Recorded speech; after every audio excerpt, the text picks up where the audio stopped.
Once again, welcome to my channel Study with Bapi. I am Bapi here, and today we are just going to start the questions answer sessions of the poem The Cold Within, written by James Patrick Kenny.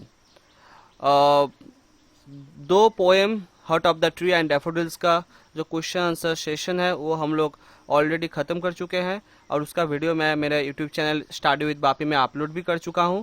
अगर कोई उसको video को अभी भी देखे नहीं हो, ज़रूर उस चैनल में जाओ, मेरे चैनल में जाकर उस वीडियो को देख लो।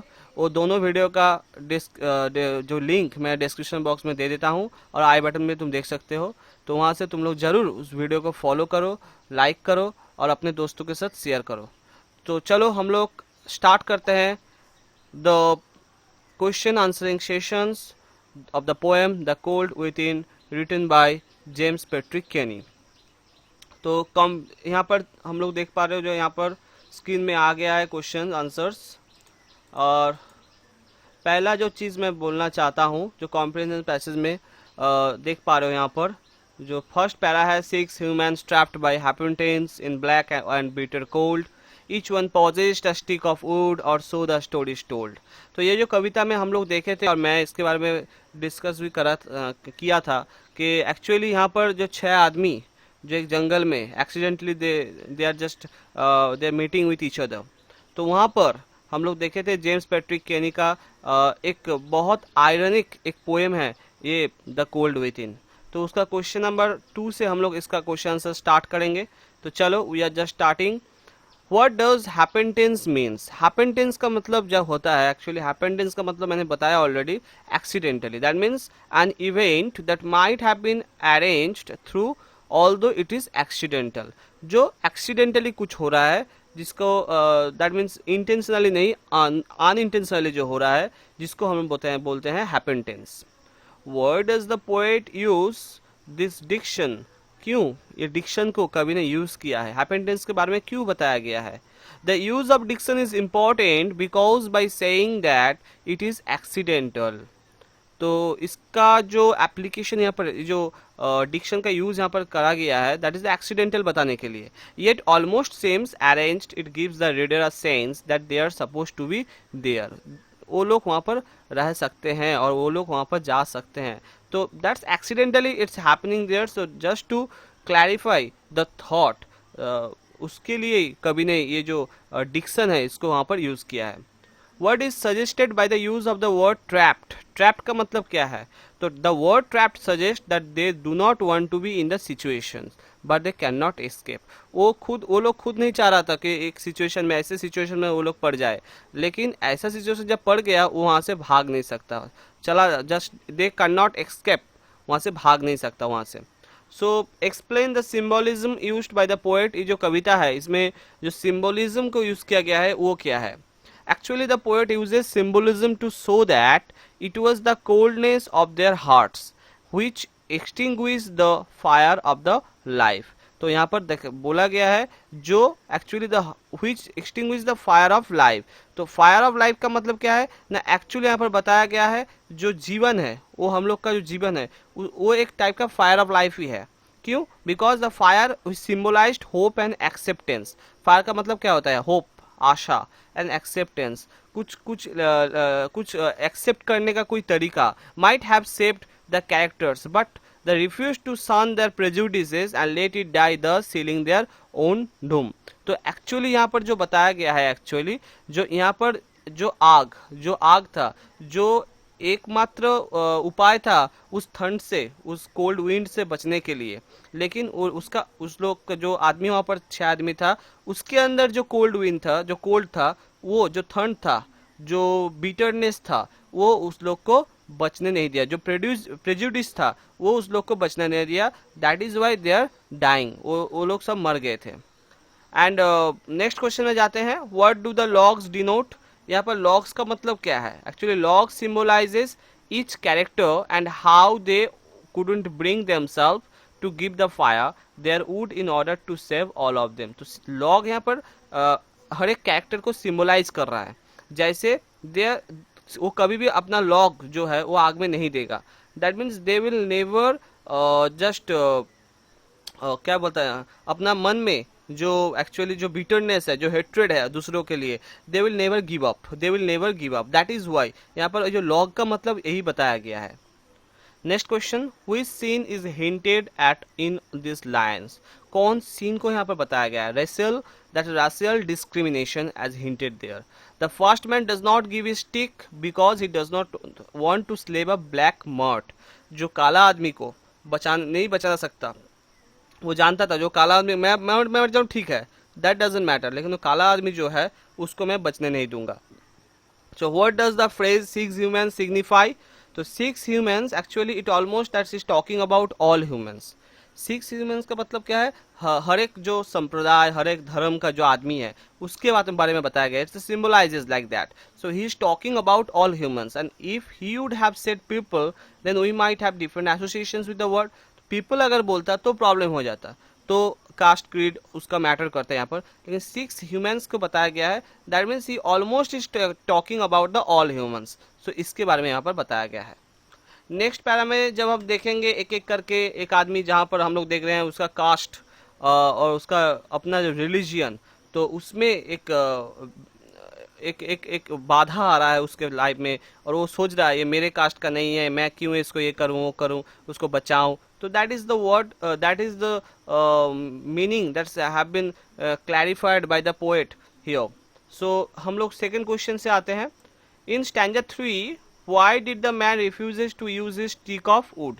तो यहाँ पर हम लोग देखेंगे एक्चुअली जो स्टैंजा 3 है, this is the next man look cross the way saw one not of his church and couldn't bring himself to give and the fire his stick of birch. तो क्यों जो तीसरे पैरा में क्यों वो जो आदमी वहाँ पर बैठा था वो क्यों अपना स्टिक, लकड़ी, वो आग में नहीं दिया? क्यों आग में नहीं दिया? इसका एक ही कारण हो सकता है, that is The man refuses to give up the stick because of his religious intolerance.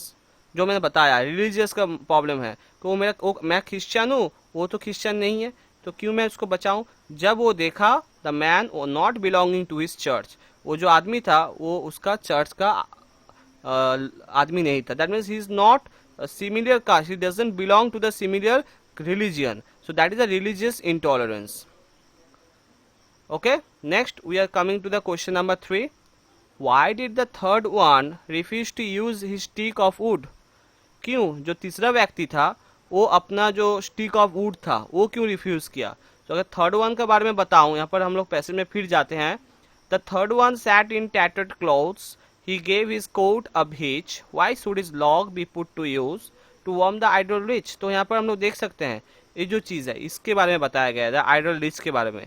तो जो गरीब लोग था, जो पोर आदमी वहाँ पर बैठा था, जो गरीब आदमी था उसका फटा कपड़ा था और वो उसका वो जानता था जो उसका स्टिक हो जो है लकड़ी वो आग में नहीं देगा। क्यों? अगर वो आग में दे दिया तो जो रिच मैन जो बैठा था, बड़ा आदमी जो बैठा था, तो वो बच जाएगा और वो कभी भी इस आइडल रिच को बचने नहीं देगा। तो that is the reason is there. Next question, why did the rich man refuse to use his stick of would?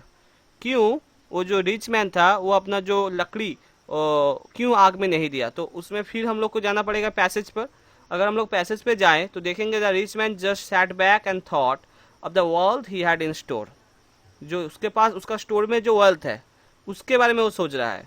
So how to keep what he had earned from the lazy shapeless poor. तो यहाँ पर हम लोग देख सकते हैं the rich man thought of hoarding his wealth and wanted to keep his great amount of money away from the undeserving lazy poor people.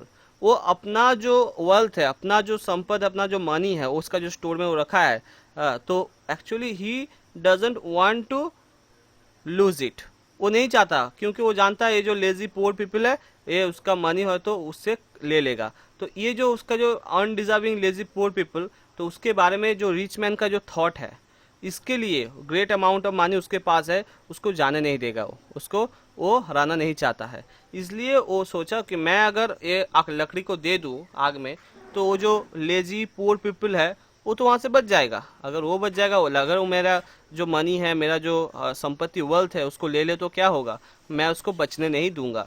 तो देखो कितना एक वायलेंट एक टाइप का एक वायलेंट थॉट होता है ये।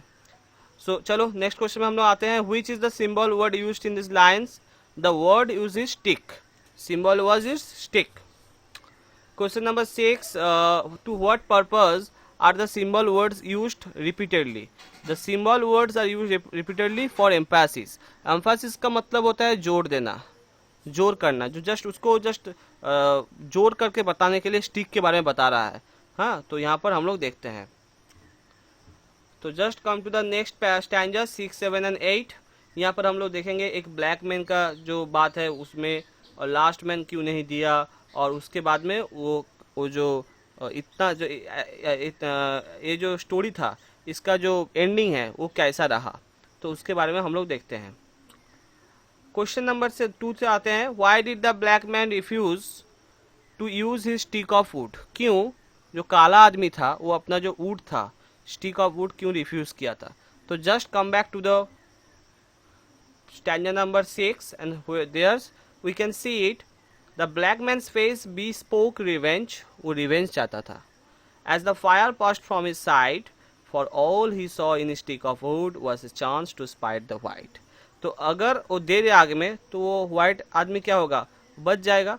तो व्हाइट आदमी तो नहीं दिया था पहले ना वो काला आदमी के लिए. तो यहाँ पर काला आदमी जो था वो सोच रहा है जो मैं आगे गोरा लोग को, जो अगर मैं लकड़ी को आग में दे दूं तो गोरा लोग बच जाएगा, तब से क्या होगा, तो मेरा रिवेंज मैं नहीं ले पाऊंगा. तो प्रतिशोध लेने के लिए, actually to take the revenge, तो here the black man refuses to use this stick of wood. बहुत इंपॉर्टेंट एक क्वेश्चन है. नेक्स्ट देखो, what happened to the 6 humans? वो जो 6 आदमी था उसका क्या हुआ और क्यों हुआ? तो 6 humans died due to the cold. ठंड में मर गया. तो इसका 2 मीनिंग होता है, एक इंटरनल एक एक्सटर्नल. अगर हम लोग देखें इंटरनल मीनिंग क्या है, इंटरनल इसका मीनिंग है that their hatred for each other prevented them from giving up the sticks to keep the fire going, so they all died due to the cold. तो उसका जो लकड़ी था, ये जो बेसिकली उसका जो लकड़ी हाथ में, हर एक का पास में जो लकड़ी था, उसके मन में, उस लोग के मन में जो हेट्रेड था एक दूसरे के लिए, उसको वो जो हेट्रेड ने उस लोग को रोक दिया कि ना मत दो, अपना लकड़ी इस आग में मत दो, तो दूसरे लोग जो है वो बच जाएगा. और ये but actually it was a cold in the hearts which killed them. लेकिन ये बाहर का ठंड नहीं था, ये ठंड जो था उस लोगों का मन में ये था. तो दैट इज द इंटरनली ये बताना चाहता है, जो उसका मन में जो ठंड था, जो पाप था, जो सीन था, जो हेट्रेड था, जो प्रेजुडिसेस था, इसके लिए उस लोग का मौत हो गया. Next questions, what does this say about what prejudice can do to people and importance of working together? So prejudice का actually मतलब होता है कि prejudice destroys not only our animals but also us. prejudice जो है इस समाज में जो है वो क्या करता है, एक दूसरे के साथ तो वो एक विरोध तो वहाँ पर होता ही है, और जो है ये खत्म कर देता है, एनिमी को भी खत्म कर देता है, खुद को भी खत्म कर देता है. तो the frigidness of the people ends up killing them. This is important because it indirectly shows how first arrogance, a greed and sin can kill us. तो ये जो स्टोरी हम लोग को बताता है, जो हम लोग के मन में जो प्रेजुडिसेस है, तो प्रेजुडिसेस कितना हम लोग के मन में कितना क्षोभ, कितना गुस्सा दूसरों के लिए, और लोभ, हम लोग जो बोलते हैं पाप, जो तैयार करता है, उससे क्या होता है, हम लोग मर जाते हैं, हम लोग को मार देता है, मार डालता है. Prejudice is very much important questions prejudice के बारे में. Next question is there, analyze the title and whether it's appropriate. इसको हम लोग देखना पड़ेगा, टाइटल कितना इंपॉर्टेंस है. The cold within is a good and appropriate expressions. Cold heartedness really is what kill the characters. Cold heartedness का मतलब क्या है, कोल्ड हार्टेडनेस जो हम लोग जानते हैं, जो एक कैरेक्टर को खत्म कर देता है. अपने मन का अंदर अगर तुम्हें बहुत सारे हट्रेड हो, लोगों के लिए गुस्सा हो, लोगों के लिए तुम्हारे मन में प्रेजुडिसेस हो, तो कभी भी तुम बच नहीं सकते. So actually the symbolizes the coldness and prejudices against each other. So eventually this is that what kill them. तो इस पॉइंट ऑफ व्यू से अगर हम देखें तो the title is apt and appropriate. Next questions, discuss the personifications are used by the poet. Personification के बारे में क्या बताया गया है, तो पर्सनिफिकेशन के बारे में ये बताया गया है, the use of personification is very artfully done. क्यों, देखो वन लाइन में जो बता रहा है, death steals hand suggesting that, जहां पर बता रहा, हम पैसेज में दिखा रहा हूं तुमको, तो यहाँ पर देख सकोगे जो डेथ्स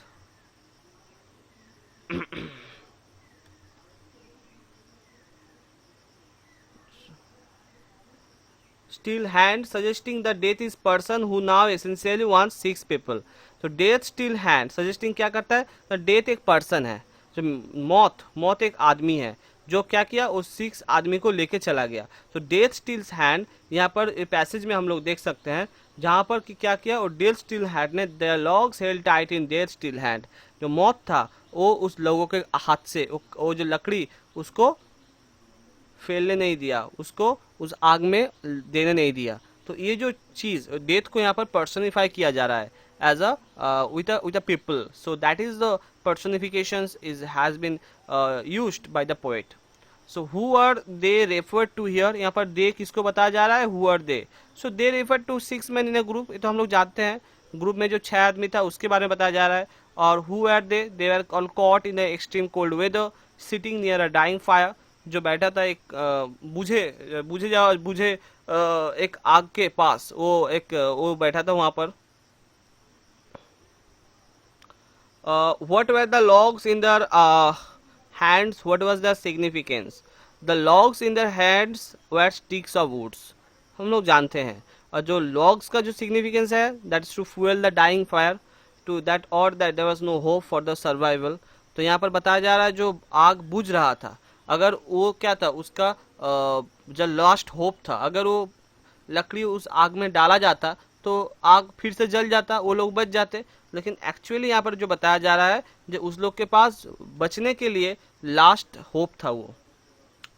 क्वेश्चन नंबर 9 में हम लोग आते हैं. What was the obvious cause of that death? वो लोग क्यों मर गया? तो ऑब्वियस कॉज का मतलब है असल कारण क्या है. असल कारण हम लोग देख पा रहे हैं, actually the 6 men held the logs of wood back out of some prejudice. वो लोग उसके अंदर prejudice था. The fire died out, वो जो आग वो बुझ गया था. And they died of the cold, जो ठंड से मर गया था. But the cold is not within, the cold is that cold without, the cold is not out. बाहर का जो ठंड था उसमें नहीं, cold within से वो मरा है. So what do you mean by cold within? How is it responsible for their deaths? The cold within means the lack of warmth within. That means the bomb out of selfishness. बहुत सारे से अंदर एक दूसरे के लिए जो गुस्सा है, the arrogance like there. And it is because of the negative feelings, the cold within. Negative feelings के बारे में बताया गया है. So they do not give up their sticks of wood. वो अपने जो स्टिक ऑफ वुड था वो कभी भी उसको आग में और उस लकड़ी को आग में नहीं दिया. That's could have keep the fire burning and keep them alive. अगर वो जो लकड़ी था अगर वो जो आग में डाल देता तो क्या होता, वो बच जाते. तो चलो नेक्स्ट आते हैं. That is the last question for this session. And what messages does the poet want to convey. यहाँ पर कौन सेशन के बारे में बताया गया है. अकॉर्डिंग टू द पोएट, कवि के अनुसार, the prejudice of race religion and colour is sinful. Prejudice जो यहाँ पर एक दूसरे के साथ लड़ाई करना, एक दूसरे के साथ झगड़ा करना, और यहाँ पर जो कलर का एक बात है जो हम लोग बोलते हैं जो ये ब्लैक है वाइट है, हाँ मैं that is the we must rise above all prejudice to be kind generous and helpful. इस सब के ऊपर हम लोग को जाना पड़ेगा. जिस दिन हम देखेंगे इस सोसाइटी में कोई प्रेजुडिस नहीं रहेगा, वो काला मैं गोरा, वो बड़ा मैं छोटा, ये जो प्रेजुडिस है, ये जो डिफ्रेंसिएशन है, इसको जब हम लोग हटा देंगे समाज से, तब हम लोग बहुत अच्छे से बच पाएंगे और रह पाएंगे. So that is the we should not allow ourselves to be dictated by the cold within which is self destructive. कभी भी जो कोल्ड विथिन है, जो प्रेजुडिस है, हेट्रेड है, इसको हम लोग कभी भी हमारे अंदर, हम लोग के अंदर आना नहीं देना चाहिए. अगर ये आ जाए तो हम लोग को ये ख़त्म कर देगा. तो we should always try to protect them, protect us from the cold within. Okay, so हम लोग ये पैसेज यहाँ पर ही ख़त्म करते हैं. ये जो क्वेश्चन आंसरिंग सेशन यहाँ पर ख़त्म करते हैं. आई होप ये तुम्हारे लिए, तुम लोग के लिए बहुत अच्छा रहेगा. और जो क्वेश्चन आंसर मैंने डिस्कस किया, I hope you are getting properly the meaning of the all sentences of all questions and answers. अगर अच्छा लगे तो जस्ट लाइक कर दो, एक वीडियो को ज़रूर दोस्तों के साथ शेयर करो, और मेरा चैनल, ये जो चैनल है इसको सब्सक्राइब कर दो. तो जब नेक्स्ट वीडियो मैं डालूंगा उसका नोटिफिकेशन तुम्हारे पास चला जाएगा और तुम फिर से ये जो क्लास को फॉलो कर सको. Thank you so much for everything. Thank you.